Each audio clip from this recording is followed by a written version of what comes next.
परम पूज्य गुरुदेव परम वंदनीय माता जी सूक्ष्म रूप से विद्यमान हैं, नमन करता हूँ। दोस्तों, आज मैं एक राज्य की नीति के बारे में आप लोगों से चर्चा करूँगा। और ये राज्य की नीति के बारे में ये बात है, क्योंकि आज जो सारी दुनिया के मानव धरती पर निवास करते हैं, उन सब को सबसे ज़्यादा प्रभावित अगर मानव प्रजाति हुई है तो वो ये राजनीति के कारण हुआ है। और आज सारे संसार में पिछले 500-700 साल में राजनीति के बहुत सारे वाद का परिवर्तन हुआ है और मानवों के बीच एक सोची समझी साजिश षड्यंत्र पूर्वक धरती पर मानवों के जीवन के लिए जो आवश्यकताएं हैं, उन आवश्यकताओं को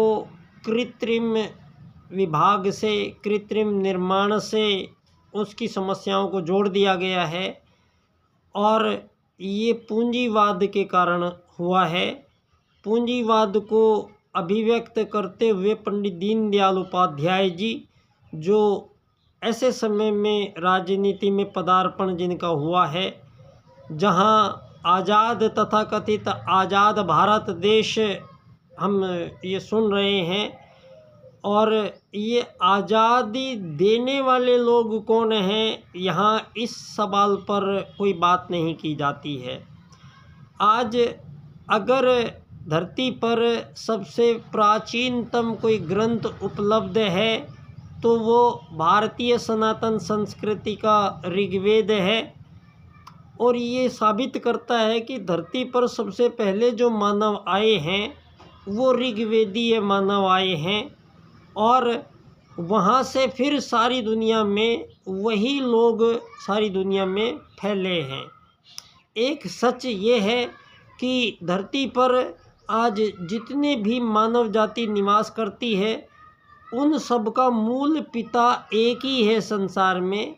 और किसी भी मानव प्रजाति में कोई भिन्नता किसी भी तरह से नहीं है। ये एक सनातन सत्य है। इस सनातन सत्य को पिछले 1.5 ईसा आगमन के बाद से और ये पिछले 300-400 साल की जो ये विज्ञान जगत के आविष्कार के बाद यहाँ पर मछली बंदर से होते हुए इंसान बने हैं। कुछ इस तरह की बातों का प्रचार प्रसार यहाँ पर ज्ञान विज्ञान ने किया है, और सारी मानव जाति को भ्रमित होना पड़ा। और उसका परिणाम ये निकला कि मानव यहाँ भारत में कोई और मानव जन्मे हैं, और अफ्रीका में कोई और मानव जन्मे हैं, और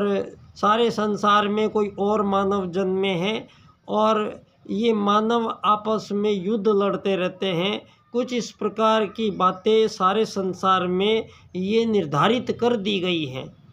यहाँ आज़ादी शब्द, ये मुझे इस पे घोर आपत्ति है, और पूरी मानव प्रजाति को इस आज़ादी शब्द पर घोर आपत्ति होनी चाहिए, क्योंकि ये शब्द मानवों के बीच किसी भी प्रकार का विभाजन स्वीकार ही नहीं करता है। बावजूद इसके सारी मानव जाति आज इस कृत्रिम धन आधारित जीवन पद्धति, जिसको पंडित दीनदयाल उपाध्याय जी पूंजीवाद के माध्यम से सारी मानव जाति को रोटी, कपड़ा, मकान, चिकित्सा, स्वास्थ्य, सम्मान, दुकान, इन सब चीज़ों की प्राप्ति के लिए धन, पैसा, रुपया, सोना, चांदी, डॉलर, ये जो बीच में कृत्रिम चीज़ों को लाया गया है, और उसके आधार से सारी मानव जाति को आज सारे संसार में आत्महत्याओं तक की नौबत आ गई है। हत्याएं, शोषण तो बहुत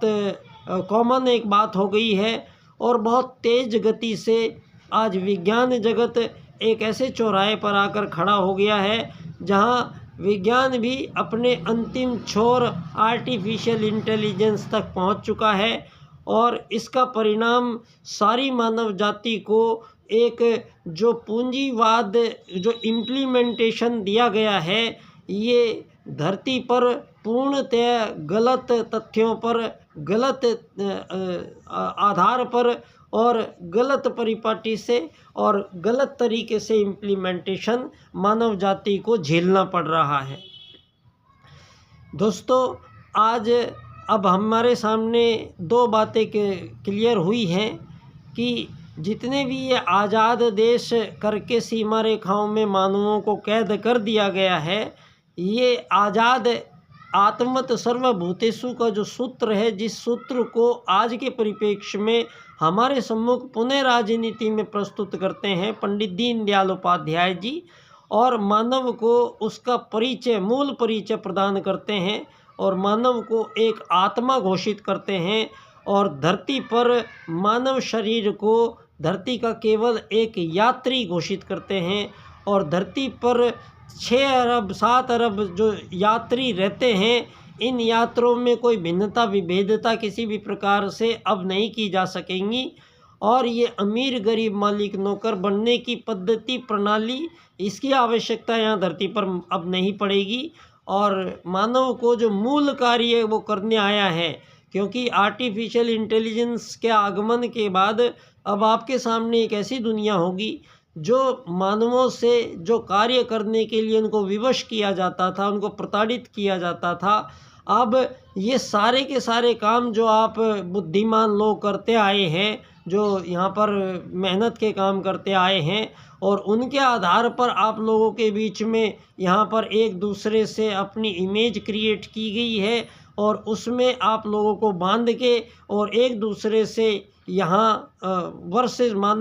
मानव के खड़ा किया गया है और कंपटीशन के रूप में सारे मानव जाति आपस में ही आज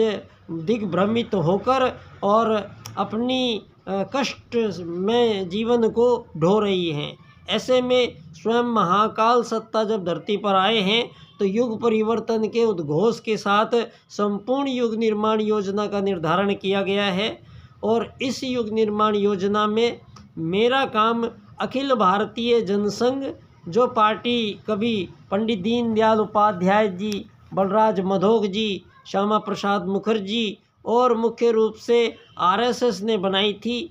वो राजनीतिक पार्टी जो पंडित दीनदयाल उपाध्याय जी के 18 साल के महासचिव के कार्यकाल में सारे भारत में एक इतनी बड़ी पार्टी खड़ी की और उस पार्टी के जो संविधान है, जो दीनदयाल उपाध्याय जी ने उसमें अपने 4 राजनीतिक सूत्रों को स्थान दिया है। ये बहुत बदकिस्मती हमारी थी कि उनकी षड्यंत्र पूर्वक उन्हीं के लोगों ने मिलकर हत्या करवाई और ये बात